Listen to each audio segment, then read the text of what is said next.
Hey, fellow G&Ters, those of us who like our spirituality with a twist. So, our project of 2025 has been to try to make some sense of this effed up world that is happening around us, a society tottering, creaking.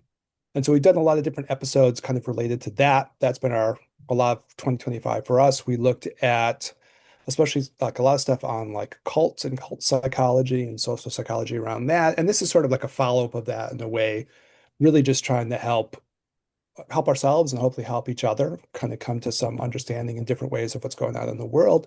So the project for today is going to be kind of an interesting one of maybe taking two sets of ideas and trying to put them together to help us like make sense of what's happening. So the two big things we're going to try to do is a little bit of traditional Chinese medicine, which is funny because those are our professions, but we don't always talk about that.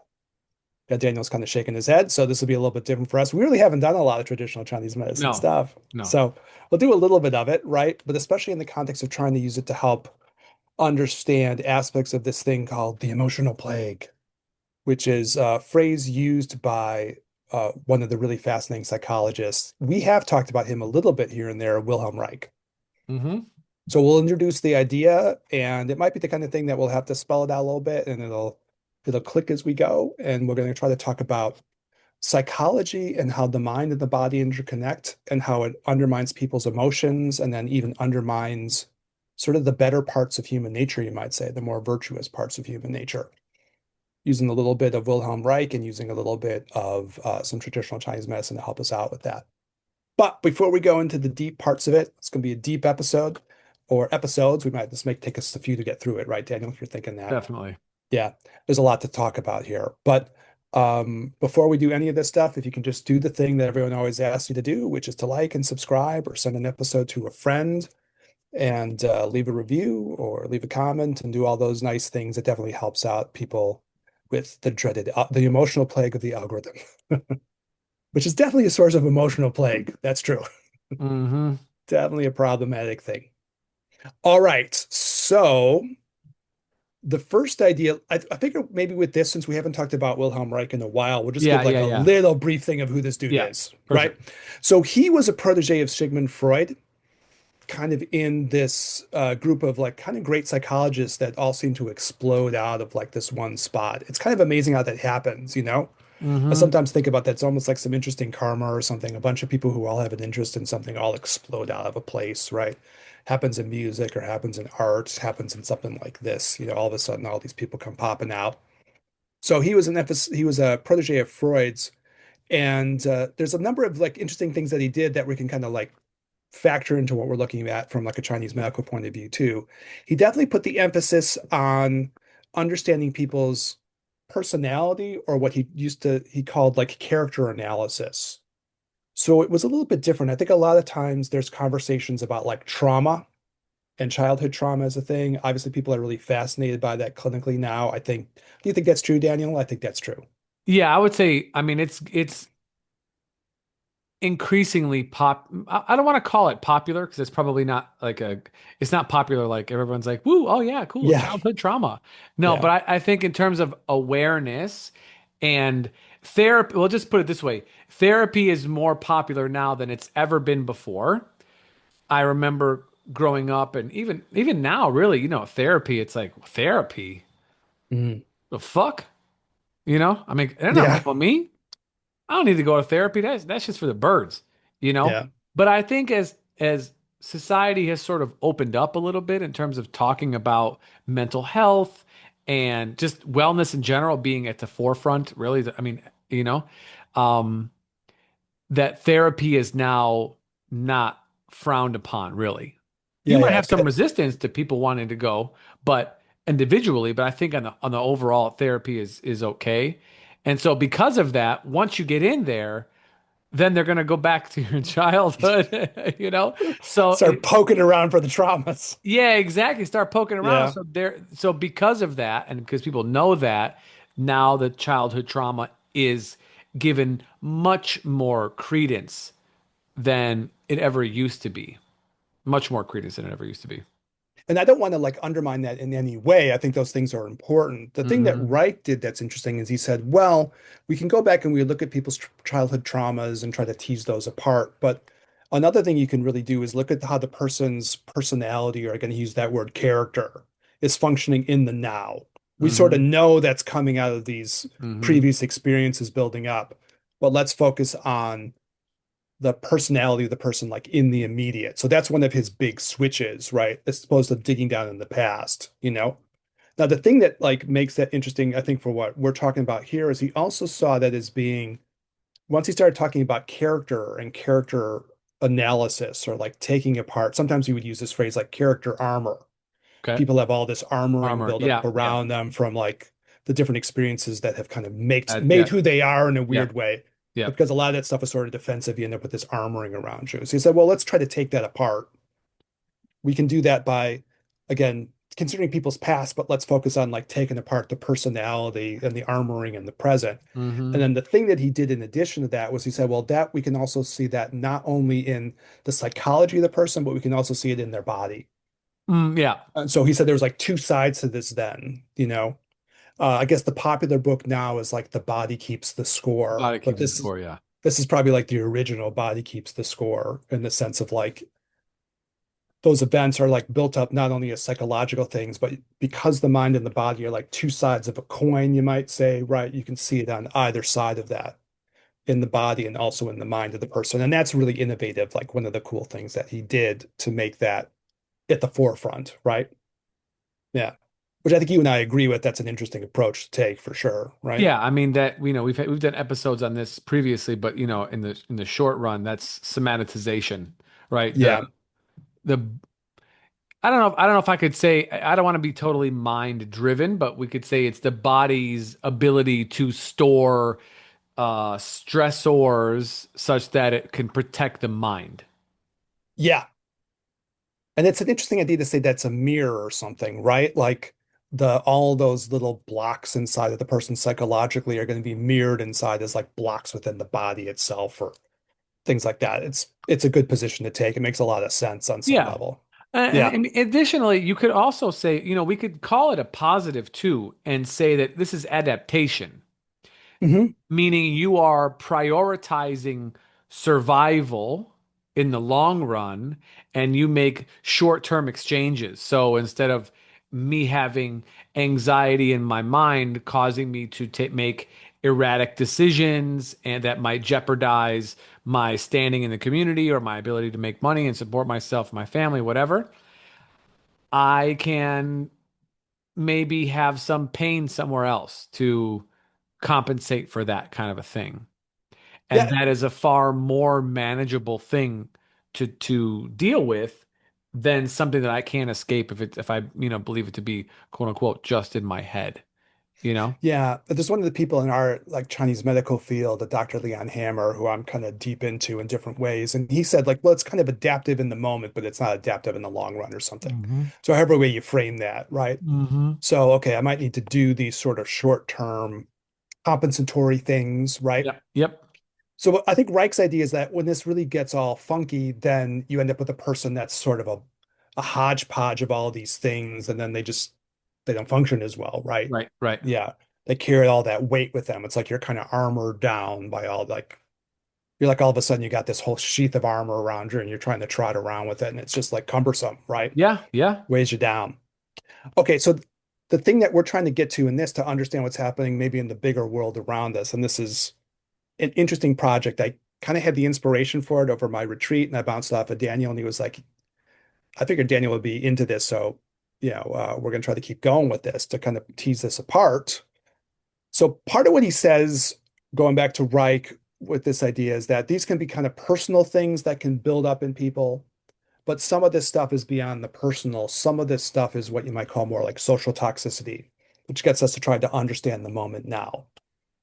Because a lot of what is going to be kind of infused within people, within their character armor, within these kinds of complexities within their bodies and their minds are not like just individual stuff. It's because something as funky is going on in the society overall, Mm, and that contributes. So it's sort of like a social toxicity problem, mm. right? That then infuses itself out into, like the populace at large.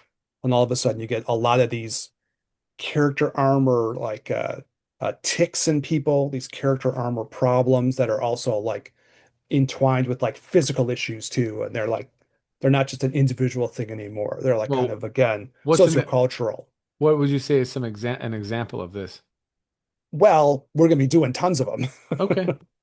So, like, but the way, like, you go through a bunch of people and they all have like repressed anger and they all have tension through their necks and their shoulders could be an Sure, right. example of That's right. something Yeah, like that. those band those he had his system of like bands and zones of Yeah. tension in the body. Yeah. Yeah. So where there's all these repressed emotions, you build up these tensions. Yeah, and So that's a good as a concrete example. Yeah. yeah, yeah, and that's just because just for context, I mean, we're familiar from talking about it and studying it beforehand and having conversations, you Yeah. and Yeah. I. Yeah. But the audience might have not heard some of these episodes previously. But basically, Wilhelm Reich's idea was that like the body has these like tension zones.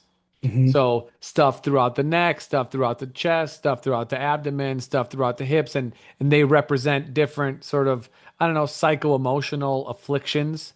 Is that the Yeah. right? Like probably like different kinds of ways of like how repressed emotion and complex Yeah, unresolved emotion gets like channeled into physical stuff. yeah, yeah. So Yeah. yeah, how does that manifest in your body? And so he had his own idea on how that manifested in the patients that he saw from his eyes and his experience. And I think we're going to move away from that specific Hmm. ideology into traditional Chinese medicine. But Uh, using the same underlying theory, I think, right? yeah, yeah, totally. Yeah. So yeah, it's a good thing that you're bringing that up though, to give Yeah, examples too. So it might be like the neck and the shoulder tension because you're holding the anger and all of a sudden everyone's walking around with this tension. If you talk with people and you start digging around psychologically, you realize, oh my God, there's a lot of rage and anger in these people. But on the other, and they might not even be fully aware of that, right? hmm, And by the other hand, you end up with this sort of physical manifestation of that. yeah, Or people who might have issues with like sexuality and anxiety around sexuality or guilt around sexuality might have a lot of tension like through like the pelvis, right? Like around where mhm. those sexual organs are and they carry a lot there. And I think his innovation is like to recognize like, well, this isn't just I could talk with a person and try to understand where this comes from, but this is a physical thing too. Correct. Yeah, And they kind of feed back off of each other, yeah, right? Yeah, yeah. they go back and forth. The body influences the mind and the mind influences the body. And Eric, I don't yeah, know how it is for you. We don't talk about this a ton on here, but in my practice, I would say I treat neck pain far more than anything else yeah. ever. In the when I first started, it was, and I've graduated, almost 10 years ago, then obviously continue a Mhm. little bit further, but um it was back pain for sure. For the longest time. For Yeah. the longest time it was back pain. And then I would say probably in 2019, just before COVID, Well, then it was neck pain. And now it's neck pain for sure. Of course, there's other things. There's some back stuff, shoulder, knees, my feet, whatever. mhm. Yeah. Um, but it's not even close. If I treat 10 patients, five of them, six of them is neck pain. And when you consider Or all even the if it's things, not a chief complaint, it's hanging around there. You know what I mean? Even if it's not the main oh reason no, they this is came it's a in, it's chief complaint. oh, This okay, is chief number complaint one. too. They're coming in for this. Hmm. So for our audience who are not like healthcare practitioners or some practitioners of some type, with the possibility of what an acupuncturist can treat is anything that you would go to your general practitioner for, Hmm. your GP, anything, and then anything you would go to your psychologist for. Yeah, that's true too. Okay, you add those in, and then anybody you might go to a shaman for, like we can get any of these things. So you're talking, Yeah. probably a couple hundred possibilities, or at least 100. Hmm. Okay, well, we'll be making 100. Any body system, from headaches to digestive issues, menstrual issues, pregnancy, all kinds of pain wherever you want, inside, outside, allergies, immunity, whatever, head, okay, whatever, sleeping. But if I'm getting 50% with one issue, that means Yeah. it's so skewed into one thing, and it just related, and I'm just bringing this up. I treat neck pain more than I treat anything else by a long shot. that raises the question of, well, I mean, I'll bring up this next phrase, which we Yeah. haven't done yet, which is this idea of emotional plague, Yeah. right? Which is like once you start seeing the same thing popping up on a whole bunch of people, as a clinician, you start going, what's going on here? Yeah. Like it's not like I'm dealing with everybody who's just on like the tennis watching team and they're just like their head back, like there's no reason, We call it, right? this is probably a deep cut. People don't know, but Pong was like the first Yeah, video game, right? Where this yeah. little ball goes back and forth on a screen. So no, this is not Pong neck going back and forth. I think I bought a Pong like thing when I was like a kid just because it was sitting in an old garage sale. I actually bought it back home and put it on the TV. I mean, that was like Pong was dated even for me, like, and it was the most boring fucking thing ever. But then we put it on the thing and we were like playing, playing, playing. It's just like a little two little rackets and the ball goes back and Yeah, forth. it's It's the most basically boring thing it in the was the world. original version of like a tennis, but AI, Yes, AI, like yeah, AI tennis. AI tennis. Yeah. Yeah, but I Or bring that it's up a screensaver or something. Yeah. just to give the I mean there we'll move on from it, but like I Yeah. could say just to finish the thread here, screen time, having Hmm. your people, be looking at their phones and whatnot. Of course, driving, but not everybody drives as much as, whatever. I attribute it to shallow breathing Hmm. and where everything's going to go back to this, but stress. And when I say stress, I mean the physical manifestation of mental pressure. And it brings up a sense of protectionism in my body. And when I say that, I don't mean to be vague. What I mean to say is when we take, if someone was to hit you with a stick, Eric, if you had the opportunity to block it, you might try with your hand. But worst case scenario, you would give somebody your back, particularly your upper back, because this area has got our rib cage back there. There's muscle back there. The spine is protecting our internal organs. We can take a hit to the back and it's not going to really, the stick will break. My back probably not going to break, right? And I think that between the kind of shallow breathing, using these muscles in and around our neck to kind of Hmm. lift the rib cage up as opposed to allowing it to sink down, and this being on edge and always kind of having our shoulders kind of rounded forward from, of course, it could be from posture, sitting at a desk, being in front of a computer for long periods too, definitely. But this constant kind of like internally manifested tension in our body from what we're dealing with emotionally and stress wise from the culture, from our lives, keeps our shoulders rounded a little bit forward to kind of so we can use our back to protect ourselves a little bit. Yeah, Reich actually tied that into fear too. So There we sometimes we go. think anger, but Sure. he also talked about fear because you cringe, right? Yeah, yeah. Exactly in the way you're talking about. There's like an instinctive thing, Yeah, like a right, to turtle do that. shell. Yeah, and if you feel all on some level, if you feel like that those weird emotions, anger and fear are like really deadly emotions. That goes all the way back to some of our Zen conversations, Yeah. because Yeah. in Zen Buddhism, they say those are the ones that will really fuck you up. Yeah. Fear and anger. Anger, you lash out in ways that you're going to regret, or it eats away at you, makes you Mm-hmm. bitter. And Mm-hmm. then fear because it holds you back, right? Yeah. Like those are nasty ones. Yeah. And we're going to talk through sort of Taoist ideas, Zen ideas about the emotions that we're going to be going through, but those two are Yeah. kind of have a certain toxicity to them because of how they really can impact your life in so many bad ways. But yeah, In that's interesting you came up because it's that cringing thing, right? That instinctive guarding. Yeah. And then of course then you sleep weird or something else happens and now you're crippled, you know? Yeah, multiple things start piling on, right? Yeah. Yeah, Yeah. totally. And kudos to us. I was talking with the client today and she was telling me about some book she read that was breaking down how religion was the world's first corporation. And I know Oh that's yeah, the yeah, yeah. podcast we're doing today. You've used that phrase. And I was like, Yeah. "Oh, we already did that." She's like, "Oh, he researched this topic for years and wrote a book." I was like, "Nah, he could have just listened to a podcast probably about a year and a half ago. We would have been covered it, so we're good, you know." Anyway, so I'm just saying, Fascinating, but we've already talked about fascinating, it. but also welcome to 2025, bitch. Yeah, G&T 2025, because we did that back in 2023. We Yeah, were on that subject. yeah, that's right. We done eat it up. So I'm just saying, we're giving people, some ideas that are going to be more popping up in the future. So Yeah, get with it. We're not riding the wave. We're creating it. G&T wave. Yeah. Um, yeah, just the gin and tantra flowing ahead of everything. Hmm. Okay, so on the emotional plague thing, there the one of the ideas that I always feel like I have to throw in here, because he's one of the first people that I looked at who was like, can't you call like almost everything potentially like emotional plague? Like a lot of sociocultural stuff is going to be toxic and it's going to hold you back. And maybe that's like a universal statement. So he's one of the psychologists, along with like a Carl Jung, Carl Rogers, a lot of the ones that I like, who kind of went, listen, you have to separate yourself from the social factors that are emotional play because they're universal. And I like that idea. And he says that until for the time that you're under the thrall of the emotional plague of whatever are those social factors for you, it'll hold you back in primary ways. And this is like stuff that we talked about before, but especially emphasizes when you're stuck, it's harder to be creative.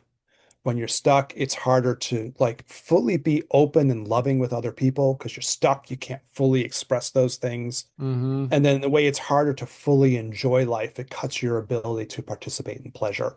Some of that's like sexuality and intimacy, but probably pleasure overall. It's just, you That one, can't yeah. do it, It holds you Yeah. back. So I think it's this real powerful thing he's saying. That's almost part of our Taoist and our Zen stuff and our tantric stuff. That's kind of a continuing theme for us. And he was powerful for me because he's one of the first people who said that. But then he also can say, like, sometimes this emotional plague thing goes like really toxic and all of a sudden you get a society that goes flipping out and it goes crazy. Well, And yeah, go ahead. Sorry. I just, no, you're good. You're good. Well, I was going to say, like, like I think for the people of his time, like him as a clinician, because he's a 20th century person, it was like, why all of a sudden does like a place like Germany go fascist? Yeah. Or, why all of a sudden do you have something go so toxic within a place where all of a sudden you get this explosion of all this social toxicity? Mm. And where does that come from? With the idea that it's once that starts happening, it's in people's psyches, but it's also in their bodies. And that's what we Mm. want to explore a little bit too from the Sure. TCM point of view, you know. And then because there's kind of a feedback, once the system starts to go haywire like that, not only in our thoughts and our emotions, but also really deeply in even how our bodies are operating on a physical level, well, that ends up being a naughty situation, not a naughty situation, which could be more fun, a naughty situation, a knot. It's fucked up, and you have to tease the knot apart. Mm. So it's like an interesting thing to think about. And I think the inspiration for me in part came when I was on retreat and I was just thinking about this and I was like, okay, yeah, that's his point. And then my mind started going, well, what would the Chinese medicine be like of this in a way? So that was one of my inspirations for thinking about this. Hmm. Yeah. Um, So yeah, especially this idea of like how the body and mind are entwined with one another, and all of a sudden you have both of them kind of creating this feeding back and forth to one another, which I guess gets us to the idea of like the Chinese medicine of this. So we're doing a little shout out to our traditional Chinese medicine roots, and we might have different takes on this. I'm really curious if you have different things that you emphasize with this, Daniel. But I thought, we can talk about the different systems in the body, and then they're all like one of the interesting things about Chinese medicine is they all get tied into different emotions. Yeah. So if you have problems, we'll talk our way through it, but you have problems with the liver that is related to either feeling emotions of anger affecting the liver, or if you flip that, you can say, well, if there's something wrong with my liver, I'm more likely to get into the emotional states of anger. Correct. Correct. So it can go like either way. That's one of the powerful ideas in this, right? You Yeah. can get it from the mind to the body or from the body to the mind. Yeah. Western herbology says the same thing about the liver in particular, actually.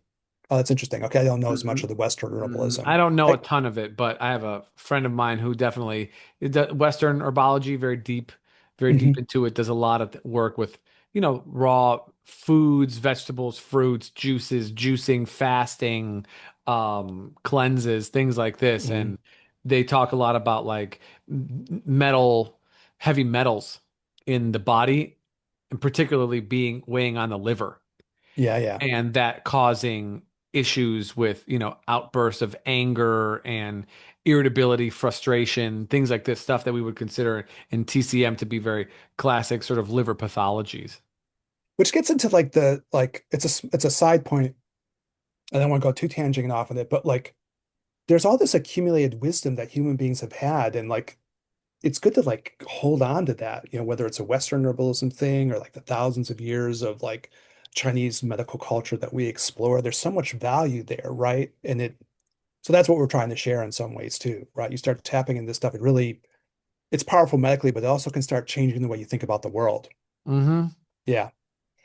So this can go then. So you can talk about this in terms of emotions, and then I guess what I'm particularly interested in, I guess what you think about these things too would be what sometimes they call the virtues. So because there's this mind-body connection, when the body and the mind are working better, they're not toxified, they're not in these pathological states, it's easier for more spontaneous, positive human things to just kind of naturally express themselves. Mm, So we'll kind of maybe try to talk through that too. That was hmm. another one of my inspirations behind this because I was going, okay, well, Americans' health tends to be pretty shitty. Yeah. There's all kinds of like chronic health complaints. How is that impacting not only the emotions, but the ability to have these more positive, virtuous states, that are there, the more positive parts of the psychology express themselves. And I had the insight or the inspiration during my retreat to go, oh, there's really something there that's worth thinking about. Yeah. Well, I Because mean, just we can think about it from like a super practical kind of way.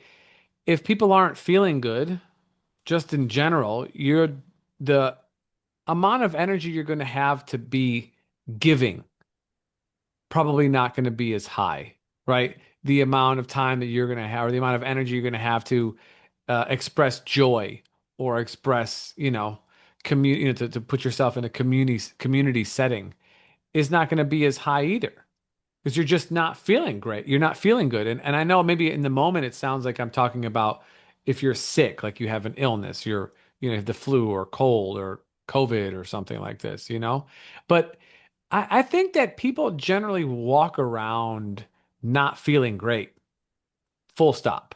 Like cold, no cold, doesn't matter. Just in general, not feeling great. And I know for myself, and I can only speak for myself as you can only speak for yourself,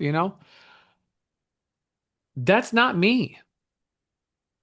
yeah, You know what I'm saying? But I have to balance out my own, kind of internal exuberance sometimes with the understanding that like a lot of people have it really bad. And there's a lot of places that are nearby where we live where those people are right fucking now. And the variety of experience that people have is so vast. And even though I've traveled a bunch, been in different countries, I've been many places around the world, lived in different places within this country. I've been overseas as a traveler. I've been overseas as a military personnel. I've given my time to other people. We treat all sorts of illnesses and diseases, in our clinics and things like this. It does, I have to keep all of that in mind, or else I would just, I'd be happy-go-lucky all the time. But it's a hard thing to kind of balance within my own self. But I see people as you do. I don't think that, I think I'm unique in that way. Not because I'm special. I'm not special. I'm a regular fucking dummy. But in terms of my own internal feeling, no, I think I am in some ways because I can tell, at least in my perception, and I could be wrong. I feel like I could see it. Like people, I'll walk by people just on the street as you do all the time, as our audience does, or people who listen to this. And I could just feel like I could have a sense that like, oh, that person's depressed. No eye contact, no hmm nothing. We're just like two people that would never. We could be in an empty alley, or we could be in a crowded room, and they have make zero eye contact. And I always try and greet people, even with just a little nod to acknowledge life. Like I acknowledge you're a sentient being. You know what I'm saying? Just a basic kind of a thing. And there's just no desire for that on the other end. And I'm looking for it. So that's why I get to this point that I think that people have some kind of illnesses, physical, mental, on some spectrum. It doesn't always mean like they need to be medicated or they have to be in a hospital, but that there's not a lot of energy, there's not a lot of room for sharing, Well, I sharing of feel, emotion, sharing of anything. You know what I'm saying? yeah, I feel like one of the things you realize doing the work that we do is that the even the like the whole idea that you're getting to, a lot of people just don't feel good. They don't feel good in their Yeah. body and their Yeah. mind, Yeah. and it's almost like the fish in the bowl of the water effect or something, like I don't know. I don't know that you're so reference. you're so seeped in it all the time. The fish doesn't Mm, recognize it's in the water. You walk okay. around feeling shitty all the time. That just seems normal to you. But when you get into these kind of healing arts that we're involved with, meditative arts and so on, Yeah. all of a sudden you realize, okay, I don't have to feel shitty all the time. Nope. And then of course, what you were saying, your personality then will reflect it, and you want to engage with the world, and other aspects of who you are will start to express themselves, right? Mm-hmm. Mm-hmm. Yeah, as opposed to this sort of walking around in these sort of semi not good to varying degrees psychological and physical states, right? Yeah. Yeah, I mean, I think that that's really true. I've Yeah. started when people ask me how I'm doing, like if I know them, I give a long description. Hmm. You know what I'm saying? Like, I give a long because why do we need to play patty cake? Hey, how's it going? Good. Oh, what's going on with you? Oh, not much. How's life? Oh, thank God. Or, oh, what can I say? Can't complain. Living the dream. Blah, blah, blah. All right. Well, weather's been great. Yeah, I know. Okay. Take care. Bye. I mean, how many times I need to have that conversation? Well, maybe the part that happens is when the body and mind are in a better state, you feel more open. Sure. You don't Fine. have to be Yeah. as protected. I can be more open. Yeah. I do that with people. And sometimes it's like, was I too open? They're like, wait, Hmm. you didn't want to hear about my bowel movements from last week? What? Well, that I wouldn't do. But, like I was texting with somebody. I was like, well, I hope I wasn't too open. Just talking about life too much or whatever. I don't know. Yeah. Anyways, well, that's part of the inspiration for this. The other thing that came up with this, again, looking at the world like in the immediate for me, was I've been listening a lot to try to understand the world, and I've been listening to a lot for people within like we've been doing cult stuff. So I've been listening to people coming out of like different parts of like the social world, you might say. And I Sure. got really interested in people talking about like Christian nationalism as being a big factor in the world now. So the kind of like there's all kinds of Christianities, with like good ones and ones that might be problematical. And this is sort of probably you'd say the more Not problematical aspects of Christianity. naughty ones. Yeah, like actual naughty and naughty. But was one of the things that came up, and I'm like kind of deep into doing G&T research. I'm listening to this woman named April LaJoy, and she's talking about what it meant to kind of get out of the more rigidly nationalistic Christian circles. And one of the things that she kind of observed when she got out of it was that there was just kind of like a lack of empathy and compassion.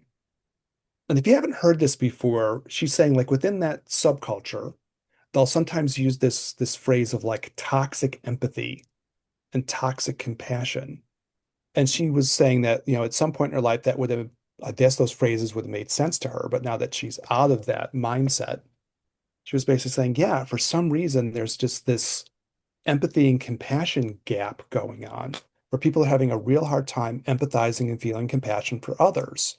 And there might be like ideological reasons for that, she said, within her circles, that being soft on people who might be considered sinners within that worldview isn't a good thing to do. So you'd be better off, you know, uh, being harder on them or something. But when she got out, she was like, no, I think there was just something wrong with all of that. And there was a sort of a judgmental quality and also just sort of a basic inability within that to feel empathy and compassion for other people that was sort of toxic. And I was like, okay, that's interesting too. I'm not in those circles, but she's talking about her experience. So I was like, okay, that's interesting. And she definitely would say like what was culty for her. So I was like, okay, that fits into Hmm. what we've been trying to do.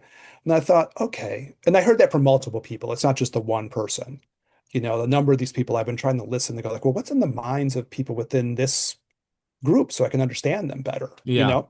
And then they're like a lot of them are saying, yeah, there was this whole thing of like a real hardness and like a real lack of compassion and empathy. I had told this story maybe a couple podcast episodes ago, and maybe I've referenced it at least once before, but there's like David French, he's a kind of a conservative Christian guy, but more open-minded, and like he was talking about the problems he had in that with that kind of lack of empathy thing too. And he said he was at the funeral of his father, and then someone passed him a note, and he thought it was going to be a note of compassion or empathy for the passing of his father. And instead it was a note that said, "We're all really mad at you because you're not supporting Donald Trump enough." And he showed it to his wife, and his wife went, "What?" She just like blurted out in the service, like, "What the hell is wrong with you people? His father just died. Like, what the fuck? You know, what's wrong with you?" And so I was just listening to these stories and I thought, okay, well, if you're trying to think about, you know, from our framework of Taoism and traditional Chinese medicine, like what's going on with that kind of stuff? What's the almost sort of like the emotional plague aspect behind that? And then, you know, what is it that might be even like the physical side of that too, that's undermining that sort of more natural empathy and compassion that might happen for people? And then my own little flash of inspiration of this, at least for me, was, a lot of Americans have really bad GI tracts. Like a lot of their digestive systems are really bad. And one of the virtues that's supposed to come out in the Chinese medical world or the Taoist world, when that system is working better, you'll just more naturally feel compassion towards other people. It'll Mm, just happen naturally and spontaneously. And I just had the thought, oh God, isn't that going to be, from what we know, Taoism, Chinese medicine, isn't that going to be a real problem if you have a whole group of people whose GI tracts are trashed for all kinds of reasons? And we'll explore maybe reasons around that, why that would happen to people too. hmm But if like that's the problem, then eventually you start going, okay, it's like it's going to be harder for the whole system of that person, the physical sides and the psychological sides, to more naturally have that compassionate response. It's going to undermine that.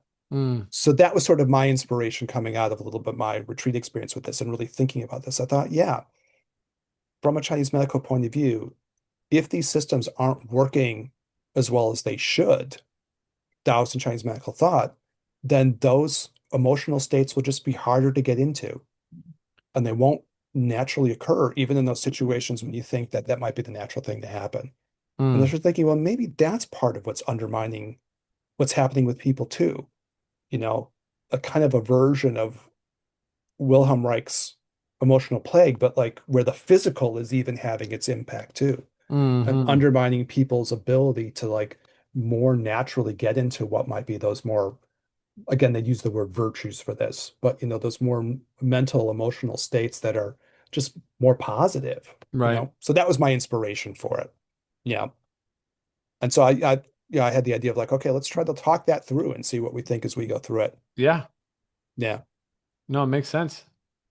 You know, and then you really can get to not only, it's interesting to think about then, because then you can get to not only like the psychological side, which of course is important to talk about. What are Yeah. people's ideas and what's going on in people's Yeah. emotions and thoughts?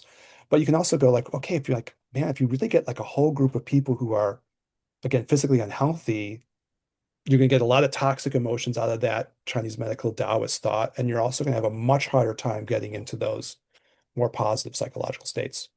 So, Yeah. More. Yeah. More positive psychological states, more giving. The, yeah.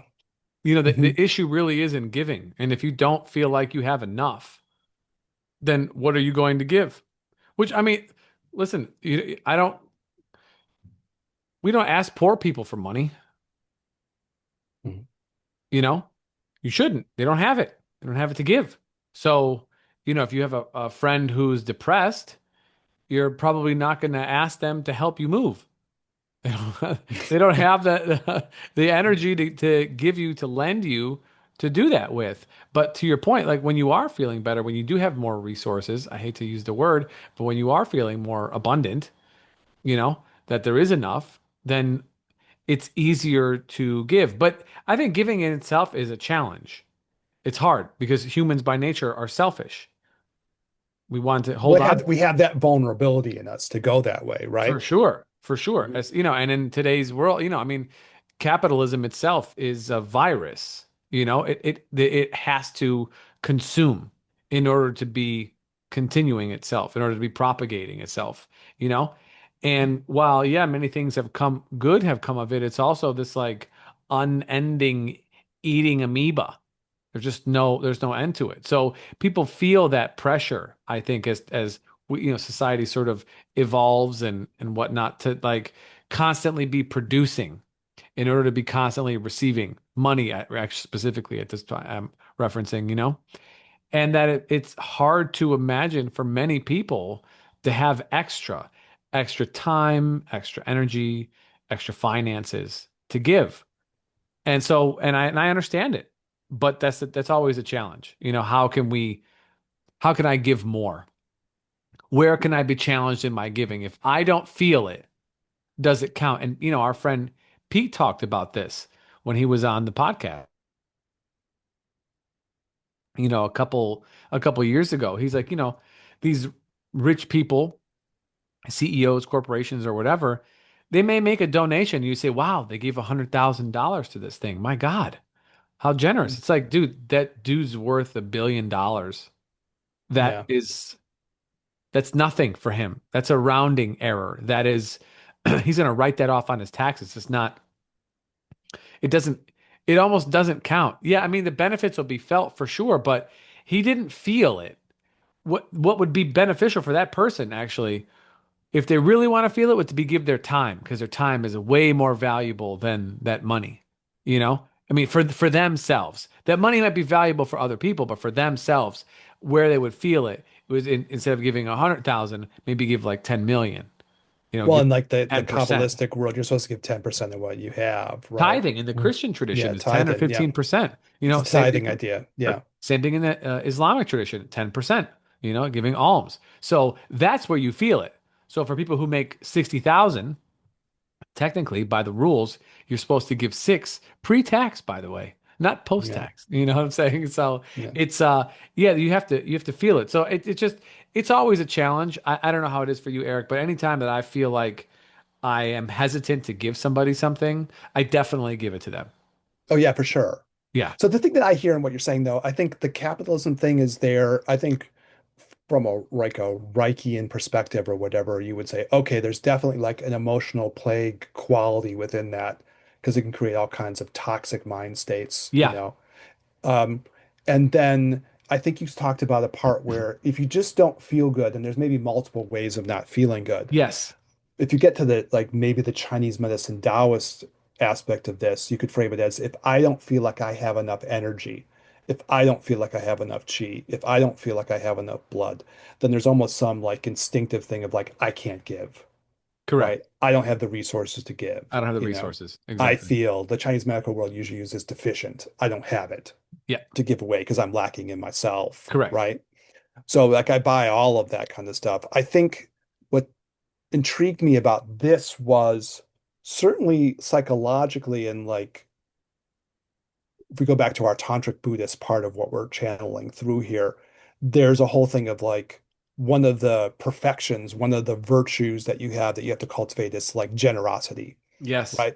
Yep. Based on the idea that there is a flinchy part a lot of times when you're like, oh, I don't want to give to people. I don't want to do Yeah. this, right? I don't want to share, you know? And it's a it's something to be overcome, right? As a psychological thing, right? And then I guess the last part for me though was we'll be able to do it in like future episodes, but there's a way in which we can go through every system in the body and say, okay, well, psychologically, if this system is working well, you'll have less of these negative emotions. Okay. And then on the positive side, it'll be much easier for you to express these positive emotions and these positive psychological states. So that gets us into like what I found kind of fascinating, which was okay, we can in part say emotional plague like capitalism makes you feel like afraid or makes you feel fearful, afraid, fearful, and then clinging to stuff because you're Yeah. nervous, right? Yeah. You Yep. feel insecure, you feel anxious, you're not sure if you're going to be able Yes. to always provide. Like, so we can talk about those aspects of emotional plague. The other part that was interesting to me though was like, well, okay, what happens if like we just have like what you were talking about, tons of toxicity in the environment, Yeah. and all of a sudden my liver's fucked up and I'm always angry all the time. Mm-hmm. So I started going, wow, man, if I really look at American culture from that vantage point, putting on my Taoist Chinese medical caps, Oh, there it is. Yeah. You got you got the Ma Yang cap, the great like horse, the horse Taoist cap. Um, uh, Ma is a horse in Chinese, right? So this whole idea of wow, man, if everyone's not only is psychologically are we under drain and attack, but also the bodies are being dilapidated. Correct. It's like almost like a two-sided problem. It really is, to my mind, it hit me like, oh, this is Reich's emotional plague. It's not only a psychological thing, it's a physical thing. Mm-hmm. And the more the physical system can't do what it's supposed to do from a Taoist point of view, then the harder it is, it's going to affect the mind even more negatively, Mm-hmm. right? And it's going to be harder to get into those virtues, like the compassion one. It really hit me like, okay, maybe there really is a problem. It's not just a psychological problem, though it is, Mm-hmm. right? But maybe it's also like, man, a lot of people just, we have a lot of things that undermine our digestive systems. And then all of a sudden, I'm going to be in these negative emotional states associated with that. Preview of next week, that'll be worry and mental anxiety. How many Mm-hmm. people are like debilitated by worry and mental anxiety, right? Mm-hmm. In the context of people having these kind of trashed out digestive systems. And on the flip side, it's going to be just harder to be compassionate. Yep. And the whole culture feels like it's hardening on some level, right? Definitely. No matter where you go across the spectrum. I mean, I went to this Christian National thing. I'm like upset about what's happening in the culture, so I've been paying attention to that more. But I can be honest, if you go across multiple parts of the culture, there's a hardening going on, And I've started going, okay, like from a Taoist point of view, man, if like these systems aren't working right, it's really hard to get into these more positive mind states. So that was sort of the inspiration for it. Yeah. No, no, To I be think it, continued. yeah, to Yeah. be good. Yeah, it's a good place to end it. Um, yeah, but I got nothing else to add on it. I think I feel good right here. Yeah, it's deep. It's Yeah, like worthwhile thinking about. And like I think I so. give credit to Wright for coming up with the emotional plague idea, seeing how that gets embedded in the body, and then give credit to Taoism and Chinese medicine for saying, hey, if this stuff isn't working, you can get problems from like Mm-hmm. multiple sides of this. I think that's Mm-hmm. kind of genius. So yeah, Mm-hmm. Agreed. Yeah. yeah. Well, Eric, as always, gracias, amigo. Thank you, Daniel. Gracias las todos, our audience, for tuning in and checking us out. Whatever. If this is your first time here, hello. If this is your 100th times here, hello again. We appreciate everybody listening. Like, comment, share, subscribe, hate, whatever. It's all good. Everything helps. So we appreciate everybody tuning in. If you are interested in previous episodes, then you can go ahead and check some of those out too, especially the ones on Wilhelm Reich. Maybe I'll leave a couple links in the Mhm. description of this podcast so you guys could check that out. But yeah, if you have any questions or something that comes to your mind that you want to hit us up with, hit us up at ginandtantra@gmail.com. We're also on Instagram at the Gin and Tantra Podcast. For Eric, this is Daniel. We'll catch you guys in the next one. Peace.